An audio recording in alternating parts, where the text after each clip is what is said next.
Okay. Yes, I think so. Excuse me, Linda.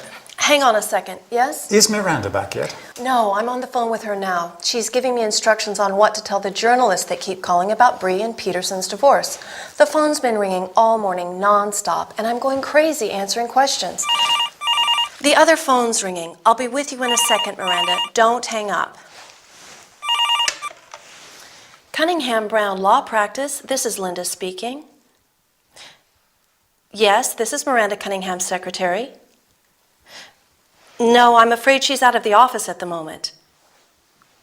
Yes. Let me take your number. Bear with me a second. I'm just looking for a pen. All right. 0976 255 787. Sorry, could you repeat that? 0. Yes. Certainly, Mr. O'Connor. I'll have her call you back as soon as she gets back from court. Goodbye. All right, Miranda. Don't worry. I'll pass you back over to Linda. That was O'Connor. He said his client is not at all happy about the divorce settlement, and could you please call him back? I'll get it. Hello, Law Practice Studio? Al's got it. So, what do I tell the press about Breezy Bree's relationship with that football player Lee Diggs? They've asked me if it's true that Peterson wants a divorce because he found out about Bree and Diggs' affair. Sorry, I didn't catch that. But Breezy Bree, Mrs. Peterson, is not our client. We're looking after her ex-husband's, Mr. Peterson's interests. So I'm afraid I can't answer that question. I don't think so. But the problem is, I'm not entitled to disclose that information. Not to worry. Goodbye. Okay. Okay. Oh no, Miranda, my battery's running out. Can I call you back from the office phone? Great. I'll see you in a minute then. Bye. They're all after some juicy gossip. They've even asked me if Diggs has scored more goals this season thanks to Breezy Bree. What kind of a question is that? How should I know?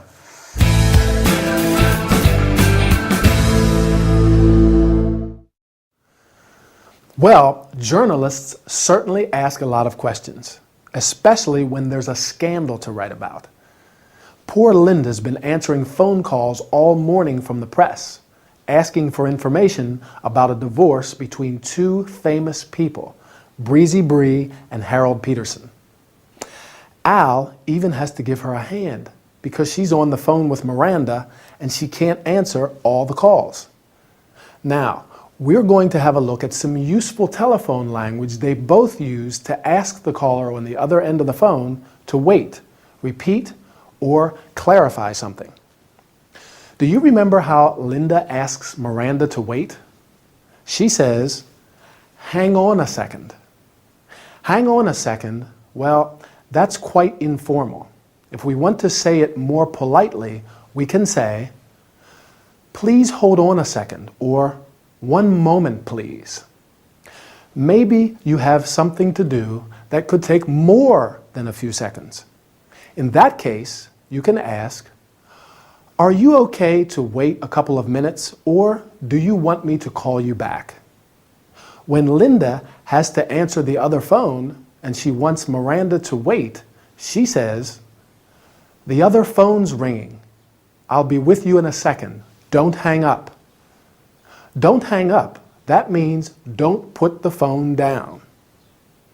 Sometimes when we're on the phone, we have to write down a number or look for something.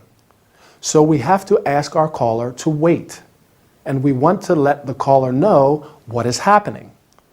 Like Linda says, "Bear with me a second. I'm looking for a pen."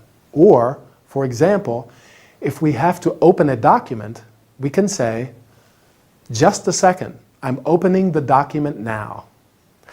How about if we didn't understand something our caller said? We ask for repetition. "Sorry, could you repeat that, please?" Or, "Sorry, I didn't catch that. Would you mind repeating that? I didn't catch what you said." If there's a bad telephone signal or the caller speaks too quietly, we can just say, "Can you speak louder, please? I can't hear you." Well, that's all for now. See you again soon.